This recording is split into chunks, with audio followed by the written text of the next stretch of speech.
Let's go to Norway and speak to Dr. Mads Gilbert, a professor of emergency medicine at the University of Tromso. Also worked and trained Gaza's junior doctors for the past 20 years.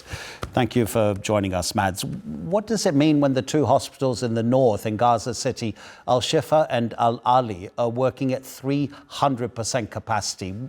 Can you explain the technical fallout from that description? Yes, Adnan, I can, because I've been working in these hospitals and I know the staff.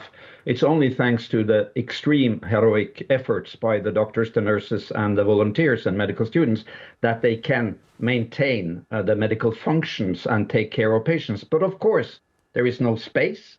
They have to put them on the floor. There is no food. Now the Israelis have turned off the water to Gaza City. There is no medical equipment. And most of all, there is no fuel supply so that they can run the generators in order to have the medical equipment operative. So this is an extreme attack on what should be a granted human right for everyone, namely the access to food, water, medical care, and a decent treatment.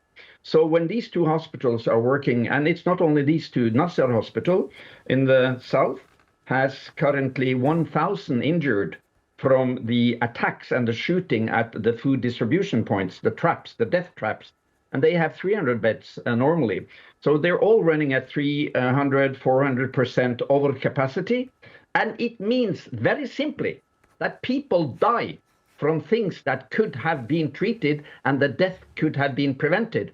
And this is just one aspect of how Israel is weaponizing healthcare, food, water, and the basic human rights to decent people in Gaza. As you know, Mads, aid workers and medical staff have been told by the Israeli military to leave Gaza City. So how are the patients going to be transferred? Well, ask the Israelis. I just talked to the Minister of Health yesterday in Gaza, Dr. Youssef Abarish, and he said that they are extremely worried because they are pressured to plan for an unknown scenario by the IDF, or the Israeli Occupation Forces, IOF. And this has to be stopped. I mean, Israel has to be stopped. If Gaza City is forced to be not evacuated, but forcefully displaced, which is illegal and which is a war crime itself, and the hospitals and the care centers and the primary healthcare is going to be shut down by the occupiers, we are facing the imminent threat of thousands and thousands dying and killed from starvation, from wound infections, from infectious diseases, and of course from the direct targeting through the bombs, the shooting, and the military attacks. Israel has to be stopped. And there must be a coalition of the willing. We saw the other week how all the Western leaders flew to Washington because of Ukraine, and then they were willing to put up with, hardcore sanctions against Russia. Where are the leadership? Where is the leadership trying to prevent the crime of this century, which now is so evident to everyone to see that there is only one solution, and that is to stop Israel. And I support the suggestion by Professor Richard Falk, a very well-known legal expert who used to be the advisor or the rapporteur from the Palestinian occupied territories to UN. He has said that now there must be an armed military UN intervention to open Gaza and to allow the free flow of food, medicine, water, and supplies. This cannot go on. Gaza is a concentration camp, and the medical facilities are the last straw that they can clinch to in order to survive in this man-made disastrous famine. Just recently, a Palestinian woman from Gaza was allowed to leave and receive treatment in Italy. She died in Italy a few days ago. The Italians say that she died of malnutrition. The Israelis say she was suffering from leukemia. There are 16,000 patients that need treatment abroad currently in Gaza. As you know, Mads, it can take years and years for the Israelis to give permission for anybody to receive treatment abroad. But during this conflict, not to give that permission, that seems, again, a deliberate policy to not give any assistance that might save even a single life. I totally agree with you, and that's the perspective. And it's not only, I mean, regardless, I read the story about this Palestinian woman who died in Italy, and I trust my Italian colleagues, because if you have cancer, you're totally dependent on the treatment and on proper nutrition, because our body need proper nutrition with proteins, with sugar, with fat, and with water in order to resist disease. So, of course, the 10,000 cancer patients in Gaza have not been given full cancer treatment for 2 years, and they will die from the disease that otherwise could have been treated. The same goes for pregnant women, for lactating women, and as we saw in your report, the elders. All of these fragile groups will be the first one to get killed by the man-made starvation and the lack of healthcare.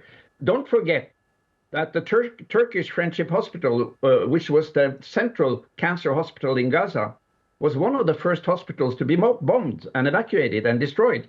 And also Rantisi Cancer Hospital for Children, very early on, 2 years ago, or almost 2 years ago, was bombed and destroyed. So the Israelis have been very, very precise in destroying the parts of the healthcare that takes care of chronic disease and of the most vulnerable.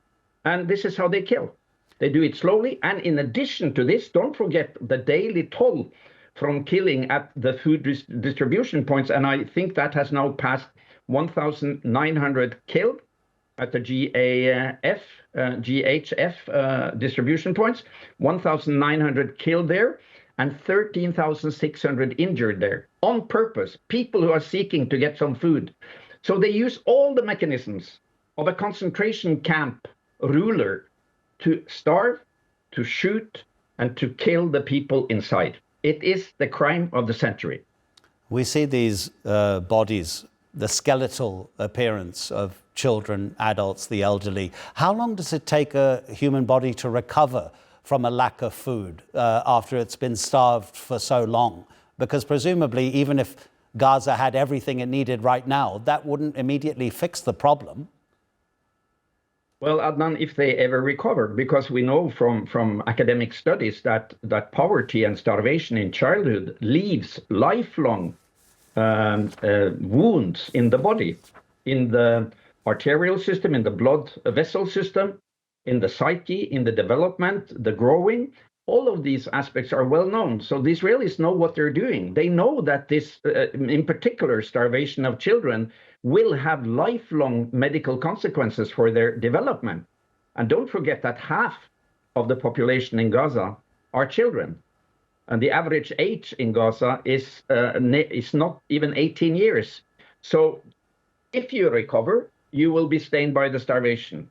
But many people will not recover even if they got food today, because when you are refeeding somebody who has been in a severe famine and starvation, you need to do it in a very controlled way, not to have a refeeding syndrome, which can be lethal, because you have used all the reserves in the body, you have expanded on all your mastering capacity bodily wise, and if you start to eat too quickly or you don't have the right balance of protein and fluids, you may have kidney damage, you may have liver problems, and you may have other very dangerous medical problems. And given the situation in Gaza and the lack precisely of chicken, meat, egg, protein, and milk, as the Minister of Health told me yesterday, much of the food coming in particular the food coming in, the little food coming in through the GHF, is very dangerous because it's not balanced and it needs cooking.